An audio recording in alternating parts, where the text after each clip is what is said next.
Meu nome é Lucas Janel Cangeli, eu sou professor universitário, especialista em roteiro para áudio e audiovisual e também freelancer em edição de vídeo e colorista. E hoje eu sou o convidado do VUMPcast. Olá, seja bem-vindo a mais um VUMPcast. Eu sou o Matheus Barbosa, do time de marketing da VUMP. E eu sou o Gabriel Oliani, do time de marketing também. Agora vem cá, deixa eu te falar uma coisa. Você sabia que, segundo uma pesquisa da FGV desse ano, a gente tem mais de 272 milhões de smartphones aqui no Brasil? Isso dá mais de um smartphone por pessoa. Caraca, é coisa pra caramba. Pra você ter uma ideia, cada televisor vendido no Brasil vendem 3 smartphones. Tudo isso? Tudo isso. E isso claramente impacta no consumo de conteúdo, principalmente conteúdo vertical. Já de olho nessa movimentação do mercado, a TV Globo anunciou que vai começar a produzir novelas em formato vertical para o TikTok, com capítulos de 3 a 5 minutos, estrelados pela influenciadora Jade Picon. Que legal, cara. E falando em TikTok, eles lançaram nesse ano aqui no Brasil também o feed STEM. Você já ouviu falar dele? Nunca ouvi falar. É o feed voltado para ciência, tecnologia e matemática, em inglês. Interessante. É um feed de educação. Ele vai ser ativado automaticamente para usuários de 3 a 17 anos e para gente que é maior de idade, para mais de 18, é opcional. Mas é uma aposta do TikTok no mercado de educação. E é sobre isso que a gente vai falar com o Lucas. Seja bem-vindo, Lucas, ao nosso programa. E eu já quero começar com uma pergunta de fogo. Você acha que vídeos curtos realmente ensinam alguma coisa ou é só para entretenimento? Eu acho que não é nem uma coisa nem outra. Bomba. Eu acho que não é nem uma coisa nem outra. Ele não é só entretenimento. Mas ele também não chega a ser um conteúdo que vai te ensinar por completo, justamente pela duração dele. Ele não consegue ter uma profundidade tão grande a ponto de te ensinar algum conteúdo por completo. E aí que está a grande sacada. Ele não deve ser utilizado como isso, pelo menos na minha opinião. Se ele for utilizado como algo complementar, aí ele vai funcionar muito bem. Sim. Mas se ele for utilizado como produto final para te ensinar alguma coisa, aí eu acho que ele não vai funcionar. Mas o formato vertical ele pode ser uma ferramenta útil se ele não for tão curto. Pensando na praticidade do dia a dia. Sim, sem dúvida, sem dúvida. O vertical, ele... a gente não estava acostumado, né? Isso porque a gente vem... a nossa cultura, não é? A nossa bagagem de tela, ela é o 16:9, Sim. ela é o deitado, ela vem do cinema. Sim. A televisão, ela passou pelo 4:3 lá atrás, mas assim que possível ela veio para o 16:9. Tudo que a gente consumia de produto audiovisual no celular, a gente deitava o celular, a gente gravava com ele deitado, a gente sempre utilizou isso. E aí quando vem, principalmente as redes sociais, não é, para trazer essa imagem no vertical, isso começa a entrar no nosso dia a dia e funciona, né? Então eu não sei se só o vertical é algo decisivo para um conteúdo funcional ou não. É porque ele é vertical, é porque ele é horizontal. Não, eu acho que isso não vai influenciar tanto assim. Mas o vertical, em conjunto com a duração, em conjunto com o formato daquele conteúdo lá dentro, isso sim vai influenciar bastante. Sim. A gente sabe que tudo influencia na atenção, né? Sim. Eu acho que existe uma diferença muito grande entre a gente que está conversando aqui em relação à outra geração que está chegando, né? Porque eu não sei se vocês já passaram pela situação de mexer no celular de algum sobrinho ou alguma coisa assim, eles mantêm o bloqueador do celular sempre na vertical. Sempre. Eles nunca viram o celular na horizontal para nada. Pra nada. Então é uma galera que eu acho que está mais focada nisso, busca o conteúdo sempre nesse formato também. Eu acho que também, você não acha que tem essa questão geracional nisso também? Que talvez, como as coisas estão vindo para esse lado do pessoal mais novo, da geração Z, né? Acho que é a geração Z, né? Que entra nesse balaio. Acho que a gente é geração Z. A gente é Isso, geração Z? É alfa, geração já tem alfa. Então, cara, eles já estão mais acostumados com isso. Eu, por exemplo, odeio assistir qualquer coisa no vertical. Eu prefiro 1000 vezes horizontal, mas eu também sou da área, sou do audiovisual, então a gente gosta de ver a imagem ampla, né? Você acha que isso também não é levado em consideração para o futuro próximo que a gente está vivendo aí? Olha só que fala interessante a sua.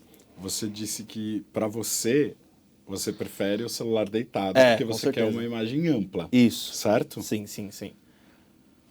Quando a gente começa a assistir coisas no celular, a geração anterior acha um absurdo porque é uma tela pequena e você está chamando ela de uma tela ampla. É. Então, assim, ó, toda geração vai ter o seu modo mais prático e o modo que mais vai chamar a atenção dela. Isso vai vir desde o jornal impresso, vai passar pelo rádio, vai passar pela televisão, vai passar pelo cinema, vai passar por tudo. Então, a onda do momento é o vertical, ponto. Né? E aí, o que acontece? Quem consegue adaptar melhor estes conteúdos a este novo formato é que vai se dar bem e vai conseguir atingir esse público. E não é só uma coisa de virar a tela, não é? Porque Sim. eu sempre disse isso para os meus alunos. Tudo que aparece na tela tem um motivo para estar lá. Sim. Não aparece por coincidência ou não casou com a trilha sonora naquele momento. Nossa, que coincidência, né? Ter casado o corte com a música. Não tem nada de coincidência, tudo é pensado para estar lá, para gerar algum tipo de significado. Então, quando você consegue adaptar aquele conteúdo para este novo formato vigente deste momento, aí vai funcionar e você vai conquistar o seu público. E aí pode funcionar como educação, pode funcionar como entretenimento. Você adaptando bem o teu conteúdo para aquele formato, isso vai funcionar. Entender que não é só porque é vertical que diminui a qualidade da produção, né? Não é porque é vertical que é um celular que você ligou a câmera ali e gravou despretensiosamente. Foi no ano passado, eu acho. Acho que foi no ano passado. Eu estava fazendo a cor de um curta-metragem ficcional e a gente teve alguns problemas em relação à distribuição. Era para ser um filme de um curta-metragem para o cinema, para festival, a coisa toda. Acabou não rolando, tivemos vários problemas de orçamento e também com a distribuição. E, tava lá, 15 minutos de filme, lindíssimo, lindíssimo, lindíssimo, bem feito, bem executado e tal. A solução, não sei se solução, mas a nova ideia foi o que nós vamos fazer com isso? E aí eles chamaram de Vertifilme. Rolou uma nova direção de fotografia na pós para você virar essa tela. E aí você tem que reenquadrar isso. Sim, totalmente. E aí, inclusive os novos softwares de pós-produção, né, a inteligência artificial, já te dá essa ferramenta de fazer isso automaticamente a partir da análise de movimento que tem na cena. Não é? Só que às vezes não é exatamente aquilo que você quer pegar, você quer a câmera parada e o movimento só passando, e se você pedir para a inteligência artificial, ela vai acompanhar o movimento, então você precisa fazer esse reenquadramento mesmo manualmente. Então rolou toda essa direção de fotografia na pós e foi apresentado como Reels de 1 minuto, 15 Reels de 1 minuto. Virou uma websérie vertical, né? Eles chamaram de Vertifilme. Então é uma adaptação do conteúdo. Isso não faz de maneira alguma que este conteúdo perca qualidade. Ele continua sendo um conteúdo de muita qualidade. Mas muda completamente a forma de se enxergar, né? Muda. Porque quando você vira pro vertical, você tem que tratar as coisas sempre muito mais centralizadas, né? Você não consegue trabalhar com a ideia da composição de imagem completa que você quer trabalhar. Você tem que sempre centralizar a informação, né? Eu gosto de falar também que o vertical, como ele é um formato das redes sociais, porque raramente você vai ver algum jovem consumindo algum conteúdo desse vertical que não está em alguma plataforma. Sim, isso é verdade. Não é um vídeo que ele baixou no celular dele. Normalmente está em alguma plataforma. Normalmente está em algum lugar, né? E essa plataforma, ela tem toda a máscara dela, não é? Então, é super interessante até ter um software de pós-produção que ele te dá como template de projetos para você abrir algo já de rede social. E aí esse da rede social, ele vem com todos os elementos que a rede social tem. E aí você coloca o teu vídeo e você vai reenquadrando ele a partir dos elementos que já tem. Então tem a bolinha ali com a tua foto, tem o teu nome, tem o botão de seguir, o curtir, o compartilhar, né, e tal, coisa toda. Então, não é um vertical 9x16, não, né? Não, é menor. É menor. É menor ainda. É menor então ainda. você tem que concentrar mais ainda, reenquadrar mais ainda, fica bem centralizado esse conteúdo, como você comentou. Então, esse espaço que o 16x9 nos dava, né, dentro do plano, essa proporção toda do plano, ela perde bastante no vertical. Aí eu queria trazer agora um desafio, né, que eu estava pensando aqui. A gente estava falando que o vertical você tem que trazer mais para o centro, a informação. Tem toda essa dinâmica das redes sociais, dividir a nossa atenção. Se a gente está falando de produção de conteúdo de educação, aí eu queria agora a sua opinião um pouco como roteirista e como professor também. Como quem está produzindo vai conseguir prender a atenção desse aluno? Mesmo que seja aquele vídeo de entrada, né, só uma introdução ali no tema. Mas é muita coisa dividindo a atenção desse aluno. É muita coisa. E aí eu acho que vem uma experiência que a gente teve muito grande, que foi a pandemia. Nós, professores, tivemos que dar aula remotamente, né? E esse foi um processo bem intenso, porque teve que ser rápido. Uma semana a gente está dentro da sala de aula, na outra semana a nossa sala de estar em casa virou a sala de aula. O nosso quarto, a nossa mesa da cozinha, alguma coisa, porque ninguém, do nada, criou um escritório, uma sala de aula dentro de casa. Então já teve toda essa readequação. E o grande problema foi, não dá para dar a aula que você dava em sala de aula na tela. Não é a mesma aula. São aulas completamente diferentes. Né? Isso porque você não tem essa presença física lá. A interação com o seu aluno mudou completamente. Eles raríssimas vezes, abriam câmera para mostrar o rosto. Raras as vezes eles abriam um microfone para fazer alguma pergunta, quando muito era alguma coisa ali no chat. Né? Então, a primeira coisa a entender não dá a aula que você dá dentro da sala de aula, não é a aula que você vai dar na tela. Você não vai ter tantas interações ali, você não vai ter o aluno te interrompendo para fazer uma pergunta. Mais difícil isso acontecer, né? Muito mais difícil. E também é muito mais difícil você manter a atenção do seu aluno durante... Já é difícil dentro da sala de aula, né, gente? Durante, sei lá, 1h30, 3 horas. Isso é verdade. Né? Você não consegue fazer isso na tela. Né? Então, tem que repensar o formato desse conteúdo. E aí, quando você falou do roteiro, é pensar o roteiro disso. O conteúdo que eu dava em uma aula dentro da sala de aula física, eu tive que distribuir ele eu lembro que eu fazia isso de 3 a 5 aulas. Caramba. E aí entra outra coisa, né?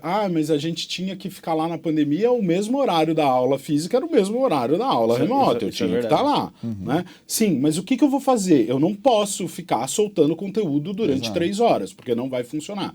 Então, eu pegava o conteúdo que eu dava em uma aula física. Quando foi para o remoto, eu dividi ela, normalmente foi de 3 a 5, isso eu percebi depois de um semestre inteiro batalhando isso, né? No segundo semestre eu fui melhorando e assim foi indo, e aí eu percebi que mudava de 3 a 5 aulas, então era um pouco, e vamos praticar isso? Então eu nem ficava muito ali na tela, porque deixar o aluno sentado ali, parado, coitado, gente, se eu fosse aluno na pandemia, eu acho que eu teria trancado a minha faculdade. Eu também. Porque, imagina, estudar de manhã, você deitado na cama, liga o celular, você vai dormir, cara. De noite, você não tá afim, de saco cheio, não quer mais ver nada. Então tem que mudar, tem que repensar esse roteiro desse conteúdo. Então eu vou te dar só um pouquinho e vamos fazer alguma coisa para praticar isso? Vamos mudar isso? E é legal que a gente tem várias ferramentas hoje, né, para você enriquecer esse Exato. conteúdo. Então, é aquilo que a gente colocou no começo. Não é para ser o produto final, tem que ser um complemento. Entendeu? Quando a gente vai usar o vídeo, né, essa aula online, em áudio e vídeo, como educação para o ensino, ela tem que ser uma ferramenta de complemento. Ela não pode ser o principal, né? E aí entra toda a questão do estudo do formato, da plataforma, do vertical, Sim. o estudo do público-alvo, não é? Sim. Quanto tempo que esse público aguenta ficar na tela? Ele vai ficar na tela em que momento? No momento que ele está saindo de casa para o trabalho ou do trabalho voltando para casa? Porque são coisas diferentes. Uma, ele acabou de acordar, ele está descansado e tal, a coisa toda. A outra, ele enfrentou um dia inteiro de trabalho e ainda está pegando um baita de um trânsito aqui em São Paulo, pelo menos, para voltar para casa. Eu vi já muita gente reclamando, às vezes faz aula EAD, né? E é o professor pressão baixa, que a galera fala. Ah, Aquela sim. pessoa Que é um sentada professor assim, pressão? falando com tom de voz calmo, 1 hora de aula. Para dormir, né, E gente? esse, tipo, independente do formato, né? Seja vertical ou horizontal, essa aula não vai render. Vertical, não vai aprender. horizontal ou a sala de aula física. Exato. Presencial. Na verdade- Ela não vai funcionar. Então, você tem, Ela não vai na funcionar. hora que você for produzir seu conteúdo, você que está assistindo a gente, tem que ter esse olhar. Tipo, Opa. pra quem que eu tô produzindo, né? Você tem que, e tem a questão da comunicação, né? Você tem que ser um comunicador ali, Exato. né? Você tem que entender pelo menos um pouquinho dessa questão O de mínimo. comunicação, né? É o mínimo. Só que também a gente tem algumas diferenças, né? A gente tem a diferença entre fazer uma aula EAD online ou você apenas fazer uma aula gravada para que os seus alunos tenham acesso. Total diferença. Tem uma diferença muito grande. Bom esse ponto. Porque aí a gente tem um uso maior de ferramentas, né? Então você pode colocar alguns inserts, você pode trazer exemplos, você pode chamar o aluno para assistir algum vídeo, assistir alguma coisa junto com você ali durante a aula. O que você acha que funciona mais? Aí é a pergunta que eu te faço. Porque o Matheus aqui, ele é um cara que fez a faculdade, né? Ele inclusive estudou com você, né? O Matheus, né, Mati? Gente, o Lucas foi meu orientador de TCC, que eu tirei 10, tá? Inclusive. E é muito legal, porque eu e o Matheus estava conversando antes do podcast, eu acho que foi ontem, né, Mati? E eu comentei com ele que eu sou um profissional que veio 100% do EAD. Eu nunca pisei em uma faculdade, nada do Presencial, tipo, né? nada presencial. E a maioria das aulas que eu tive na minha vida foram em vídeo. Não foram nem online com o professor. Como você acha que isso funciona? Você acha que isso tem algum valor ali? E como você pensa, por exemplo, que uma aula deve ser formada? Quais são os elementos que são importantes para você ter para prender a atenção do seu aluno ali? Acho que você tocou em pontos super importantes. Legal. Uma coisa é eu gravar a minha aula para disponibilizar para o meu aluno esse conteúdo. Isso é uma coisa. Uma outra coisa é eu fazer a minha aula online com um aluno. Então, estamos lá ao vivo, Sim. num link, eu e os meus alunos. Uma outra coisa é eu disponibilizar e preparar todo um conteúdo em ferramentas diferentes, com plataformas diferentes, Sim. que é o que a gente tem hoje de mais interessante. Que é o que todos falam que deve ser feito, que né? deve ser feito, né? Mas poucos fazem. Isso é verdade. Aproveitar desse monte de ferramenta verdade. que a gente tem disponível hoje. Então, quando eu penso, sei lá, vou fazer um curso online, vou fazer um curso à distância, vou fazer um curso remoto, né? A ideia, eu não gostaria de ter um professor gravando a aula dele de dentro da sala de aula, porque como a gente já discutiu aqui, são plataformas diferentes, são Sim, situações com diferentes, certeza. não vai funcionar. O que eu gostaria, o que eu acho interessante e que eu vi algumas escolas fazendo isso e funcionou legal. Você tem o professor, eu inclusive fiz isso para a pandemia, para uma outra faculdade. Você grava um vídeo de apresentação do tema daquela aula, um vídeo de 5 minutos, uma introdução, apresentando aquilo. O aluno ele também recebe um documento por escrito digital, né, gente? Sim. Quase como um artigo que este professor escreveu sobre o tema daquela aula. Este professor também propõe uma atividade prática em cima desse tema. Ele grava um outro vídeo com uma duração um pouco maior, mas não chegando na duração da aula presencial, tá? É um vídeo maior que eu digo em relação da introdução. Esse vai ter de 10 a 15 minutos. Sim. Com um aprofundamento do tema dessa aula e depois um vídeo de novo de 5 minutos de conclusão. Então ele vai receber 3 vídeos, um de introdução e um de conclusão que tem 5 minutos e o de desenvolvimento que vai ter de 10 a 15.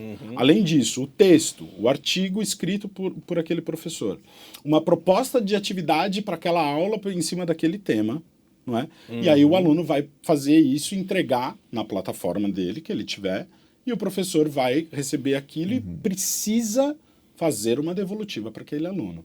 Olha o ciclo completo que a gente Sim. fez aqui. É muito diferente de assistir uma aula de 1h30 gravada em vídeo. Exato.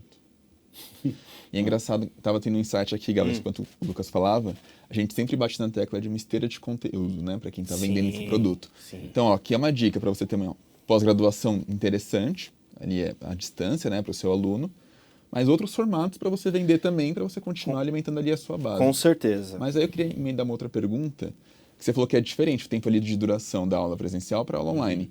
Qual que é o limite ali entre simplificar essa apresentação dessa aula e empobrecer essa aula?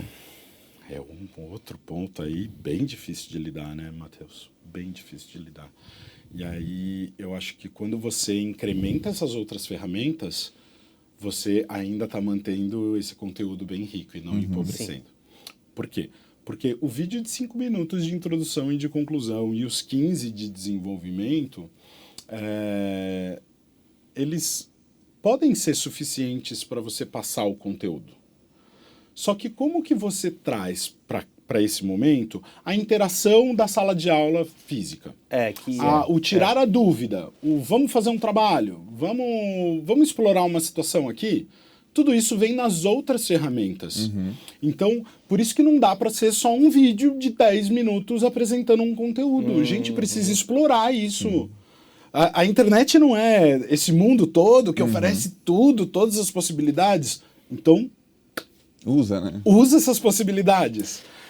As pessoas estão ficando muito presas a essa ideia de que nosso vídeo é o futuro da educação, não é?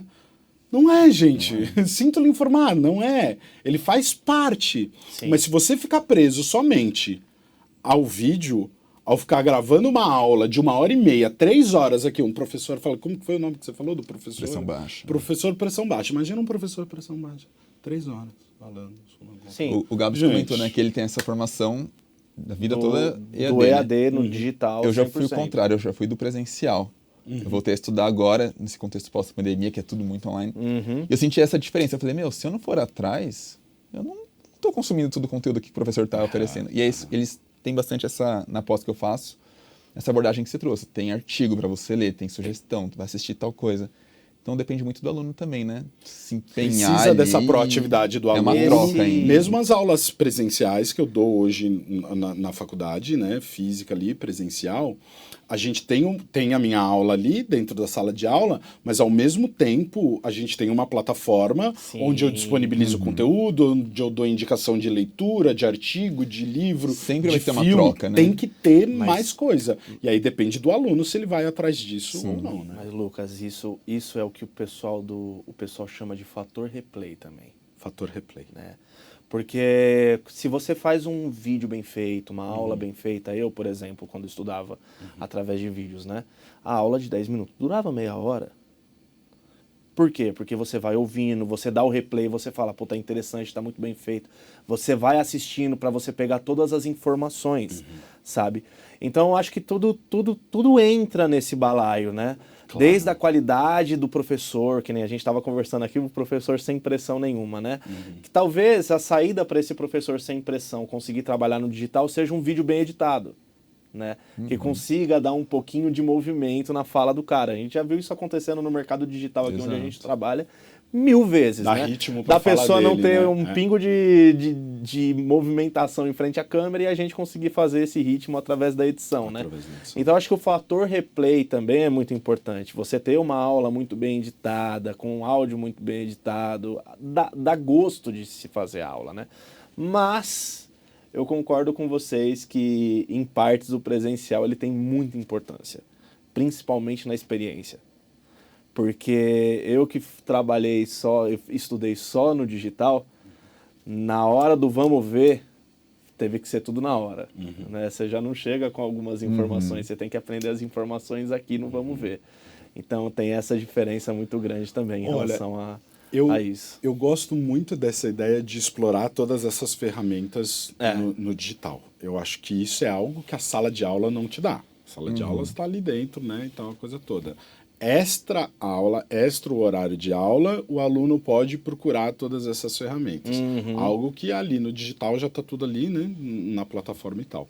O que eu acho que é diferente no presencial é a vivência, a experiência do professor ali, colegas de sala ali, você... O início de um networking. Você dividindo dúvidas, você começando a explorar como que você funciona trabalhando com uma equipe, com pessoas que você não conhece. Eu falo para os meus alunos, eu sempre falo isso, para ser um trabalho em grupo, em grupo, ninguém quer trabalhar em grupo. Eu falo, gente, no mercado de trabalho, vocês não vão trabalhar sozinhos. Isso é verdade.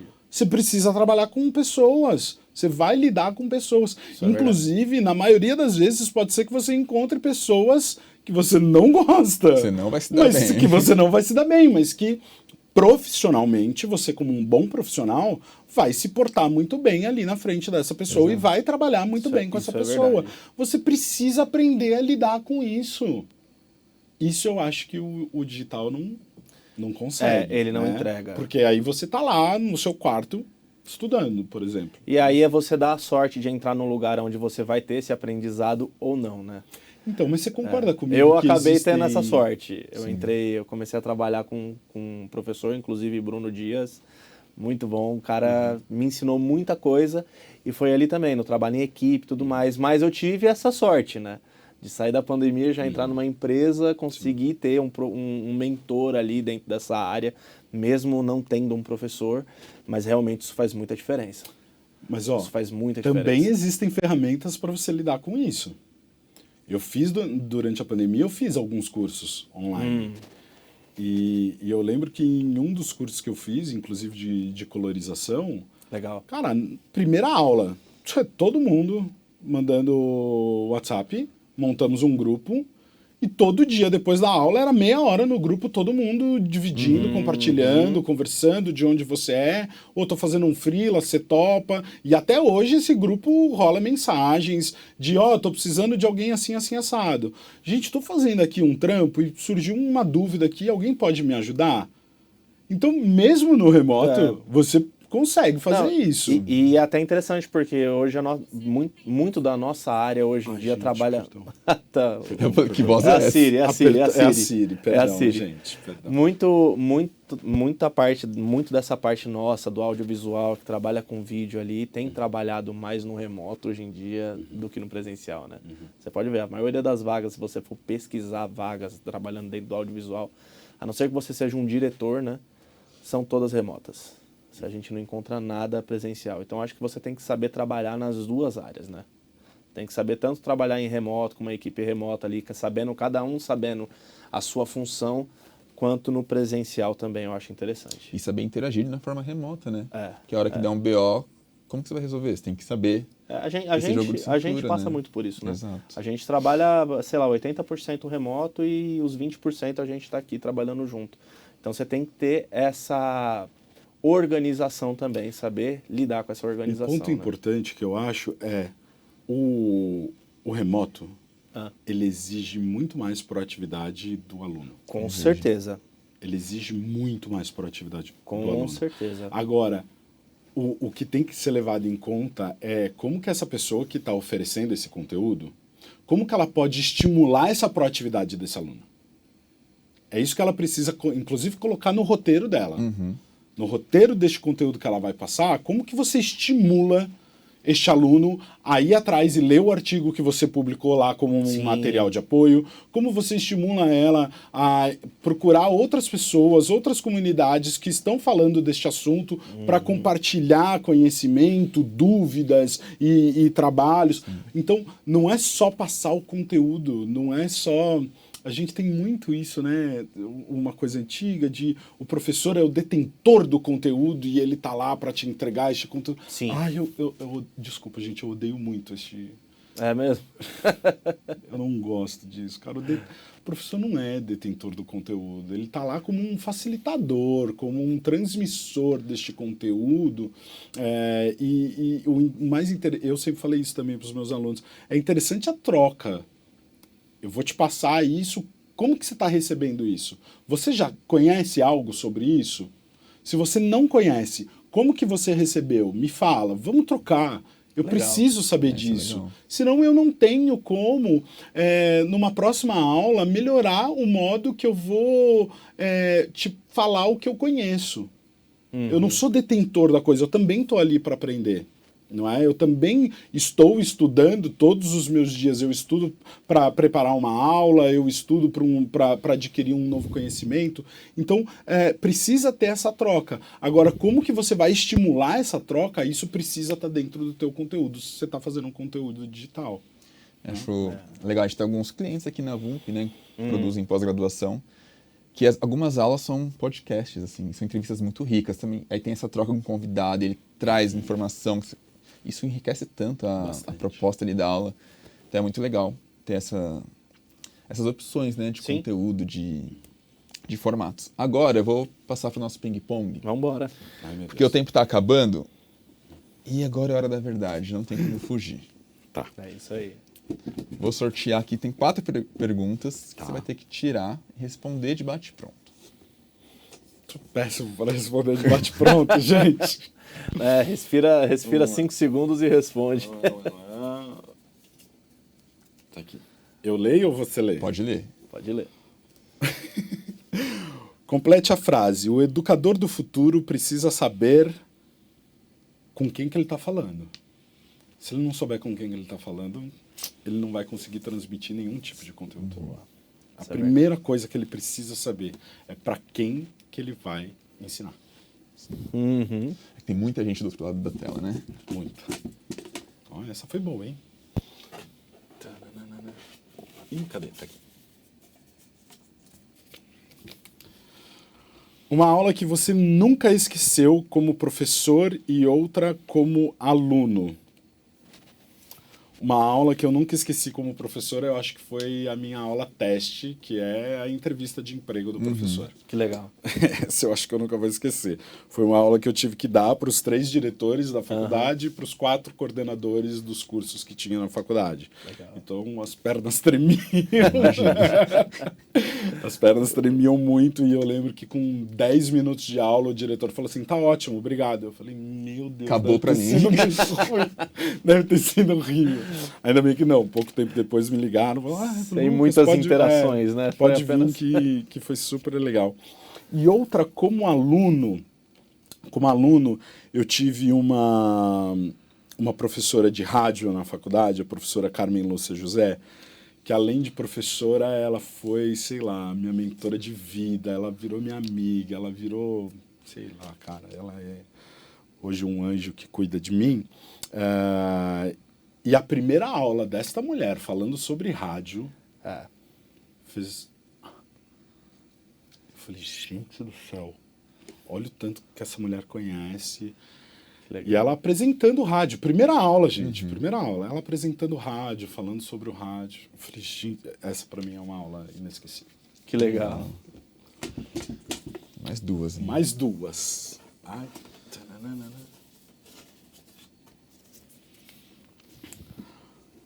Qual rede social você considera mais educativa hoje? Não vale falar nenhuma, né? Nenhuma... Não vale falar nenhuma, tem que escolher uma. Tem que escolher uma. Tem que escolher uma.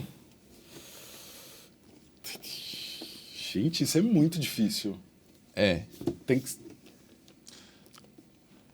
Mas válido ressaltar que o YouTube é uma rede social. YouTube também. é uma rede social. YouTube é uma rede social. A gente sempre esquece dele no churrasco, né? Tadinho do YouTube. Eu acho que por conta da variedade de formatos, o YouTube é o... Eu iria no YouTube. É que hoje ele atende vertical, horizontal, longo, curto, né? Você tem... Eu acho que Ao principalmente vivo por conta ou da não. duração, tá? Sim. Eu acho que principalmente por conta da duração. É o que eu considero mais educativo. muito bom. É engraçado, a gente fala que hoje em dia as pessoas pesquisam no TikTok as coisas, não mais no Google. Mas por questão de credibilidade, eu acredito mais em coisas que eu vejo no YouTube. Eu com também. duração longa. Eu também. Influencia, né? Olha o formato influenciando Exato. de novo. Não, se a gente for puxar pra um time aqui, eu sou time YouTube, cara. Eu gosto. Eu gosto do né? YouTube. Nossa, adoro Mas aqui é YouTube. todo mundo 30 a mais, né? Ah, sim. Eu não, gente. Que eles veem, né? Uma série, filme ou documentário que todo educador deveria assistir. Nossa, gente, educador deveria assistir? Ulala. A série de vídeos do canal da VUMP. Aí, ó. Entra o logo. SOS Infoprodutor. Entra a vinheta. Né? Gente, que um educador deveria assistir. Eu sou um cara que consome muito mais série, filme e documentário para entretenimento do que para educação. Uhum. Eu prefiro muito mais. Então essa é uma pergunta. Então, posso melhorar a bem pergunta difícil. um pouquinho para ele? Pode. Claro. Então, Me que ajuda, um vai. educador do audiovisual deveria assistir? Um educador do audiovisual deveria assistir. Tá, eu primeiro iria para série, Aham. em questão de formato, porque eu acho que é um formato que explora muito mais. Isso aí explora muito mais roteiro, Eu gosto. subtítulos, Eu subtítulos. sou mais da série do que eu do eu te curta, entendo. média, longa, tá? Eu sou muito mais da série. Eu acho muito mais interessante. Você trabalha por, muito. Por explorar, ter Sim, mais sim. possibilidades. Sim, tá? sim. Agora, uma série que eu gosto muito, que eu achei bem interessante e muito bem feita, foi uma série chamada Mad Men, sobre publicidade. Sim. Isso é muito boa. Cara, é uma série muito bem feita, é uma série muito boa. Eu gosto bastante dessa série. Ela com certeza tá no meu top 3 de séries. Que Mad legal. Men. É muito Maravilha. boa. É muito boa.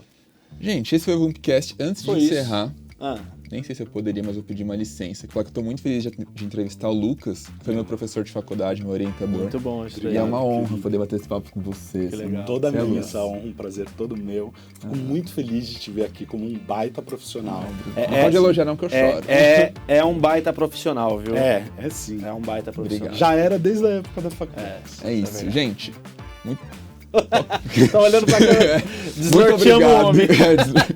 Muito obrigado pela sua companhia. Não se esqueça de se inscrever no canal, ativar o sininho e seguir a VUMP lá no Instagram, @VumpOficial.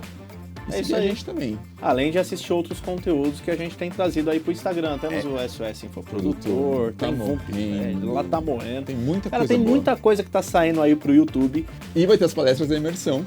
Vai ter as palestras da Acabou de imersão, rolar. que acabou de rolar, que vai sair também aí no YouTube. Vocês podem acompanhar. Então já se inscreve, ativa o sininho e até a próxima. Tchau! Até mais. Tchau, tchau.